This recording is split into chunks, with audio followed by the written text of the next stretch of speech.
ચાલો આજે આપણે એક એવી દિવ્ય ગાથાની સફર કરીએ જેણે હજારો વર્ષોથી આપણી સંસ્કૃતિને ઘડી છે. આ કથા છે ધર્મ, કર્તવ્ય અને અંતે વિજયની, એટલે કે ભગવાન રામની અદ્ભુત જીવનયાત્રા.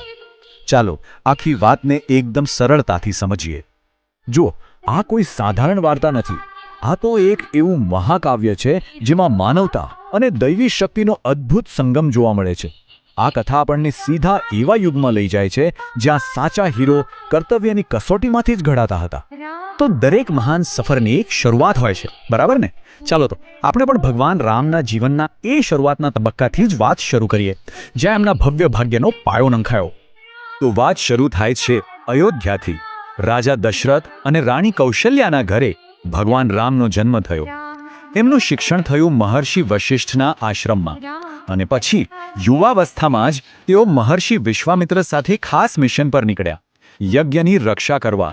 અને ખબર છે, આ જ સફરમાં એમણે તાડકા જેવી ભયંકર રાક્ષસીનો વધ કરીને પોતાના પરાક્રમની પહેલી ઝલક બતાવી દીધી. અને પછી આવે છે એક ક્ષણ જેણે બધું બદલી નાખ્યું. સીતાજીનો સ્વયંવર. મોટા મોટા રાજા મહારાજાઓ ત્યાં હાજર હતા.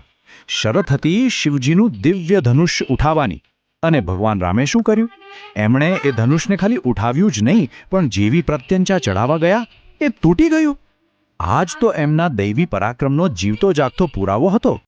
અને બસ આ રીતે એમણે સીતાજીનું દિલ અને હાથ બંને જીતી લીધા. હજી તો લગ્નના ઉત્સવનો આનંદ ચાલતો હતો, ત્યાં જ કિસ્મતે એક એવો વળાંક લીધો જેની કોઈએ કલ્પના પણ નહોતી કરી. અને અહીંથી જ કથામાં સંઘર્ષ અને કસોટીનો એક નવો જ અધ્યાય શરૂ થાય છે. આખી અયોધ્યા રામના રાજ્યાભિષેકની તૈયારીમાં ઝૂમી રહી હતી. પણ બરાબર એ જ સમયે રાણી કૈકેયીએ રાજા દશરથ પાસે વર્ષો પહેલા આપેલા 2 વરદાન માંગી લીધા. અને એ વરદાન શું હતા? રામ માટે 14 વર્ષનો વનવાસ, પિતાના વચનનું માન રાખવા. શ્રી રામે એક પણ સવાલ કર્યા વગર હસતા મોઢે વનવાસ સ્વીકારી લીધો. અને તેઓ એકલા નહોતા, તેમની સાથે માતા સીતા અને ભાઈ લક્ષ્મણ પણ બધું જ છોડીને વનમાં જવા તૈયાર થઈ ગયા. વનવાસના શાંત દિવસો પસાર થઈ રહ્યા હતા. અને ત્યાં જ પંચવટીમાં એ ભયાનક ઘટના બની. લંકાનો 10 માથાવાળો રાક્ષસ રાજા રાવણ, એણે છળથી સીતાજીનું અપહરણ કરી લીધું. આ આખી કથાનો સૌથી મોટો, સૌથી નિર્ણાયક વળાંક હતો.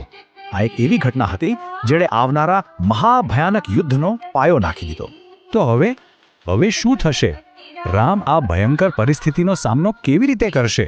શું તેઓ સીતાજીને પાછા લાવી શકશે? આ બધા સવાલો મનમાં ઉઠે છે અને કથાને એકદમ રોમાંચક બનાવી દે છે. પણ રામ હાર માને એવા નહોતા. હવે વાર્તાનો દોર એમની અડગતા અને સંકલ્પ તરફ વળે છે. સીતાજીની શોધ શરૂ થાય છે. અને આ જ શોધ દરમિયાન એમને એવા શક્તિશાળી સાથીઓ મળે છે જે ઇતિહાસ રચી દે છે. ચાલો જોઈએ કે આ દિવ્ય મિત્રતાની શરૂઆત કેવી રીતે થઈ. આ જ શોધખોળ દરમિયાન એમની મુલાકાત થાય છે એમના પરમ ભક્ત હનુમાનજી સાથે, અને સાથે જ વાનર રાજા સુગ્રીવ સાથે પણ. આ માત્ર એક મુલાકાત નથી, આ તો ભવિષ્યમાં થનારા મહાયુદ્ધ અને વિજયનો શિલાન્યાસ હતો. અને હનુમાનજી, એમની ભૂમિકા તો કેવી રીતે ભૂલી શકાય? એક જ છલાંગમાં આખો સમુદ્ર પાર કરીને સીતાજીની ભાળ મેળવવી, રાવણની સોનાની લંકાને આગ લગાડી દેવી, અને પછી તો આખી વાનર સેનાને સાથે લઈને રામ સેતુ જેવો અશક્ય લાગતો પુલ બાંધી દેવો. આ બધું જ એમના અતુલનીય બળ અને ભક્તિની સાબિતી છે. રામ સેતુ બંધાઈ ગયો. હવે સમુદ્ર રસ્તો આપી ચૂક્યો હતો, અને આ સાથે જ સત્ય અને અસત્ય વચ્ચેના એ અંતિમ મહામુકાબલાની જમીન તૈયાર થઈ ગઈ. યાદ રાખજો, આ કોઈ સામાન્ય યુદ્ધ નહોતું. આ તો ધર્મની પુનઃસ્થાપના માટેનો એક મહાસંગ્રામ હતો. અને પછી લંકાની ધરતી પર એ મહાસંગ્રામનો શંખનાદ થયો. એક તરફ હતી રાવણની અજેય ગણાતી અસુરી સેના, અને બીજી તરફ હતી ભગવાન રામની ધર્મ માટે લડતી વાનર સેના.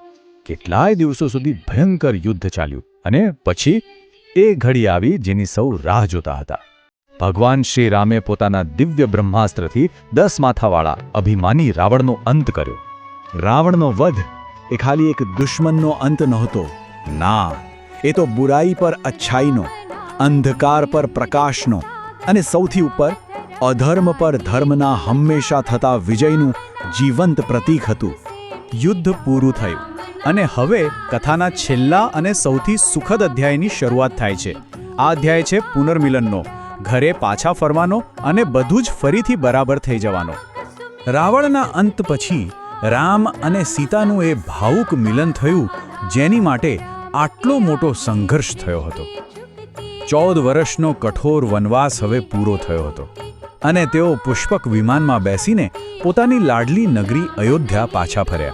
અને આખરે એક ક્ષણ આવી જેની રાહ આખી અયોધ્યા જોઈ રહી હતી. જે ભાગ્યમાં લખાયેલું હતું તે સાકાર થયું. ભવ્ય વિધિ-વિધાન સાથે ભગવાન રામનો અયોધ્યાના રાજા તરીકે રાજ્યાભિષેક કરવામાં આવ્યો અને આ સાથે જ શરૂઆત થઈ રામ રાજ્યની. તો આ દિવ્ય ગાથા અહીં પૂરી થાય છે, પણ અંતે એક સવાલ આપણા સૌના મનમાં રહી જાય છે. કર્તવ્ય, ત્યાગ અને ધર્મના વિજયની આ કથા આજના સમયમાં આપણા માટે શું સંદેશ લઈને આવે છે? આ ખરેખર વિચારવા જેવી વાત છે, ખરું ને?